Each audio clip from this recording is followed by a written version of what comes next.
devait arriver arriva. Et si rien n'est fait là aujourd'hui, si on n'arrête pas de faire des constats et de faire finalement des constats terribles, franchement cette situation, ça va très mal se finir.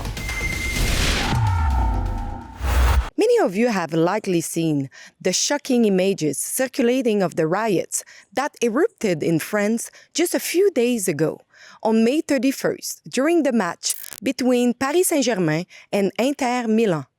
While unrest in France is not uncommon, the scale of this outbreak was unprecedented. The toll is heavy. 2 people lost their lives, over 200 were injured, including police officers and firefighters. Law enforcement made more than 550 arrests nationwide. Nearly 700 fires were reported, 264 vehicles were set ablaze, and widespread looting and property damage occurred. To better understand the situation, I spoke with Nicolas Vidal, journalist and founder of Push Media, who closely followed the event.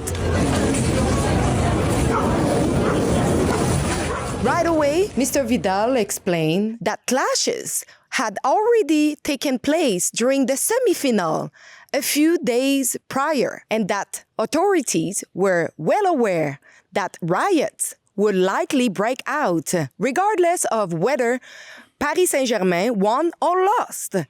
According to him, messages circulating on social media suggested that over 10,000 youth were planning to flood into Paris, even before the match began. Jeunes gens, pour en parler comme ça dans les médias mainstream, qui ont débarqué de la petite couronne, c'est-à-dire dans la périphérie très proche de Paris, c'est-à-dire tous les quartiers difficiles, cités en tout genre, ils ont déferlé sur Paris pour piller, casser et mettre la pagaille. Et ce qui est intéressant, c'est que sur les réseaux sociaux, quelques jours avant, sur les téléphones portables et le réseau Snapchat et TikTok, il y avait des appels à descendre sur Paris pour tout casser. Ces appels ont été relayés, on l'a bien vu, donc c'était organisé, c'était prémédité. Certains policiers l'ont dit, il y avait vraiment une préméditation et puis une certaine forme d'organisation de certains groupes de ces individus que le ministre de l'Intérieur a qualifié de barbares, d'ailleurs, ce qui lui vaut aujourd'hui beaucoup de critiques et peut-être des plaintes.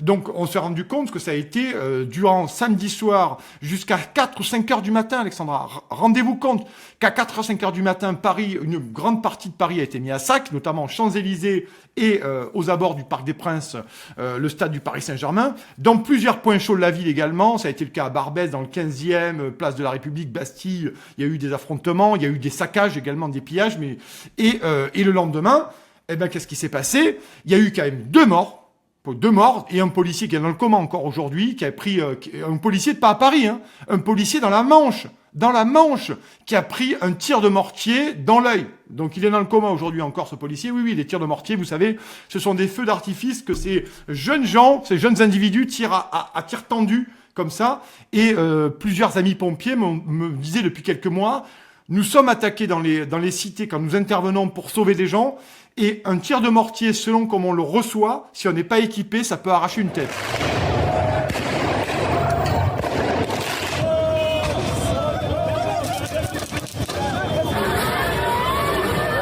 Et cette fabrique de barbares, malheureusement, qu'on a vu déferler hier sur Paris, mais aussi malheureusement sur tout le territoire français, je pense à des villes aussi moyennes.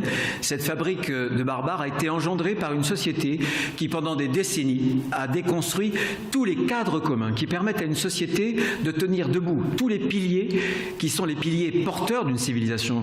Nicolas also described the event that followed the riots on the second day, explaining why violence flared up again. Ces jeunes individus extrêmement violents, que certains appellent barbares comme ministre de l'Intérieur ou d'autres racailles, notamment, ont essayé de forcer pour certains les portes du Parc des Princes pour s'infiltrer dans le Parc des Princes pour assister à la présentation du trophée, alors que le système de sécurité était massif. Il y avait des CRS, il y avait la BAC, il y avait des barrières partout pour accéder au Parc des Princes. Il fallait vraiment montrer patte blanche, il fallait un billet. Et même là, il y en a qui sont arrivés à s'infiltrer. Et ensuite, après, ça a été la même chose. Des affrontements jusqu'à 4 ou 5 heures du matin sur les Champs-Élysées. avec des choses absolument dingues, des abribus coupés, des poteaux arrachés, des voitures brûlées un peu partout, des commerces qui ont été pillés, et voilà un peu ce qui s'est passé, et c'est absolument un scandale. Et là, on commence à parler au niveau du ministre de l'Intérieur et du préfet de police d'un semi-échec. Mais il a fallu à un moment donné plus de 2 jours, Alexandra, pour que ces gens-là parlent d'un semi-échec. Voilà ce qui s'est passé, c'est-à-dire qu'on s'est retrouvés, et je finis là-dessus, Alexandra, c'est pas qu'à Paris. Dans plusieurs villes de France, il y a eu des affrontements très graves. Très très grave. Un jeune homme de 17 ans a été poignardé dans le Pays Basque français à Dax. Il a été poignardé parce qu'on y a volé sa casquette. Il a été poignardé. Il est mort. Hein. À Montpellier, là où je suis, il y a eu des affrontements. Il y a eu 500 casseurs à Montpellier. Il y a eu des affrontements jusqu'à très tard dans la nuit pour une ville de 250 000 habitants. Donc ça a été à peu près répandu sur tout le territoire des grandes villes. À Lyon également, à Lille également. Donc ça a été pas qu'à Paris. Voyez-vous, ça a été sur tout le territoire. Et nous nous retrouvons face à une situation que nous connaissons. Et nous connaissons les risques, mais le problème, c'est la question qui se pose à nous, c'est la réponse sécuritaire, la réponse des forces de l'ordre et également la réponse de la justice. Et je vous informe que tous ces jeunes gens-là, complètement ultra violents, qui ont été mis devant un juge hier et avant-hier, la plupart sont sortis sans rien, remis en liberté. Il n'y en a aucun qui a été condamné à la prison. Aucun.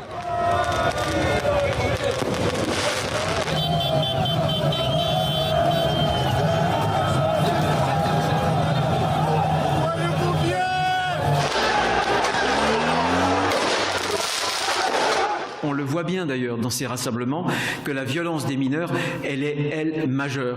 Et il faut, encore une fois, changer de pied pour qu'on puisse adapter la réponse pénale à ce que sont devenus aujourd'hui des mineurs qui sont désocialisés ou en tout cas qui se sont ensauvagés. La réponse aussi, elle vient des familles. Je disais parfois, où sont les pères ? La réponse, à un moment donné, l'éducation nationale en France est complètement effondrée. Les gamins n'y apprennent absolument plus rien. Il y a énormément de décrochage scolaire dans tous les sens. Le niveau est catastrophique. Et la prise de conscience des parents, j'ai envie de vous dire que c'est pas demain la veille. Donc concrètement, la question qu'on a envie de poser à Bruno Retailleau, c'est et qu'est-ce qu'on fait pendant ce temps ? On attend 10 ans encore que la situation s'envenime et qu'on arrive à une forme de guerre civile, parce qu'aujourd'hui, la réalité des images, si vous les avez vues, je suis sûr que vous les avez vues, ça ressemblait. Vous savez, vous voyez ces images, on vous dit pas que c'est à Paris. Franchement, vous dites c'est un pays en guerre civile, quoi. Véritablement, les images qu'on a vues, c'était des images de guerre civile, littéralement. Et ça, c'est un problème. C'est un problème parce que les affrontements que nous avons vécus insurrectionnels, parce que c'était insurrectionnel ce que nous avons vécu, avec des forces de l'ordre dépassées, des pompiers agressés, des ambulances vidées, prises à partie, des voitures retournées, des jeunes filles qui ont été agressées, notamment sorties de leur voiture, on les a détruites. Enfin, mais ce qui se passe dans les rues de Paris, c'est ce qui se passe dans plein de quartiers aujourd'hui. Je veux dire, ça a juste été amené dans les beaux quartiers parisiens. C'est tout. Mais ce qu'on a vu là, les émeutes dans les banlieues, c'est très régulier. Et je parle même pas du narcotrafic. Il faut quand même savoir pour nos amis, outre-Atlantique, qu'il y a quand même 1 mois et demi de ça, il y a quand même des narcotrafiquants ont attaqué une dizaine de prisons en l'arme lourde. D'accord ? Là, c'est le Mexique. C'est le Mexique. Quand vous avez des narcotrafics qui s'amusent pendant 1 semaine à attaquer chaque nuit des prisons ciblées à l'arme automatique, vous comprenez bien que là, c'est un affrontement avec l'État. Ce qui devait arriver arriva, et si rien n'est fait là aujourd'hui, si on n'arrête pas de faire des constats et de faire finalement des constats terribles, franchement, cette situation, ça va très mal se finir.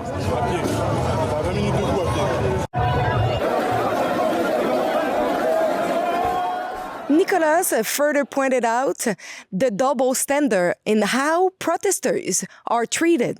Nicolas noted that police responded far more aggressively to the yellow vest and to farmer protests compared to the more restrained approach taken during these urban riots. Donc on a des individus sans foi ni loi qui pillent, qui cassent, qui tuent, concrètement, et puis nous payons nos impôts et manifestement quand les gilets jaunes vont dans la rue pour essayer de faire des revendications, les agriculteurs, ils se font taper dessus mais violemment et on les mate en fait, hein. Ils ont été matés les agriculteurs, hein. Littéralement les gilets jaunes pareil. Et là vous avez ces gens où on vous dit oui mais vous comprenez, on a évité le pire, on a fait ce qu'on a pu, il va falloir repenser l'école, il va falloir repenser la place des parents. Mais que nenni en fait, que nenni. Donc cette situation est dramatique. À l'échelle de la France, c'est dramatique, mais elle n'est que franchement, pour finir là-dessus, elle n'est que l'expression de l'effondrement de la France, l'effondrement économique, l'effondrement démocratique avec la censure de plus en plus violente ici, et l'effondrement sécuritaire d'une société, d'un pays qui est livré à la délinquance, à la violence, au narcotrafic, au trafic de drogue. Et voilà, donc cet État, vous le voyez depuis chez vous, chère Alexandra, vous voyez cet État, ce pays est en train de s'effondrer, est en train de pourrir sur pied, littéralement. Et qui paye la note? Et qui paye la note? C'est les Français. Finally, some believe these events could boost Marine Le Pen and the national rally in the upcoming presidential election. While Nicolas Vidal acknowledged that many see them as a possible alternative, he remains skeptical about their ability to bring real change, given that much of the power remains in the hands of the European Union. Et en fait, le RN n'a aucune marge de manœuvre. Mais il faut aussi dire que le RN aujourd'hui représente 12 millions, pour 12 millions de personnes en France, représente un fol espoir à un moment donné de changement. Et ça, on peut pas critiquer les gens qui veulent voter RN en pensant que Marine Le Pen ou Jordan Bardella sera véritablement la planche de salut qui sauvera la France du chaos et de l'effondrement. Vous voyez, c'est très compliqué. C'est toujours la question, à un moment donné, de la reprise en main et de l'intérêt qu'on a pour la politique en tant que citoyen. Est-ce que ce parti aujourd'hui est capable de mettre en place sa politique ou pas? Eh ben moi je pense que non, concrètement. Voilà, parce qu'en plus, voilà, ils veulent pas sortir de l'Union européenne. Donc vous savez, plus les gens se mainstreamisent, plus ces gens-là approchent du pouvoir, plus ils sont prêts à faire la danse du ventre, de plus en plus ils se mainstreamisent, ils veulent devenir sympas, il faut que l'oligarchie finalement les adoube. Et c'est ça la grande trahison du RN, notamment aujourd'hui, parce qu'ils sont près du pouvoir et qu'ils ne changeront absolument pas les règles parce qu'ils n'en auront pas les moyens et que si leur logiciel souverainiste et patriote ne change pas, ils ne pourront pas avoir les moyens pour faire ce qu'ils veulent faire aujourd'hui. If you want to contribute to my coverage of what is going on in France, you can chip in a couple of bucks at friendsonfire.com. And thank you in advance for your support.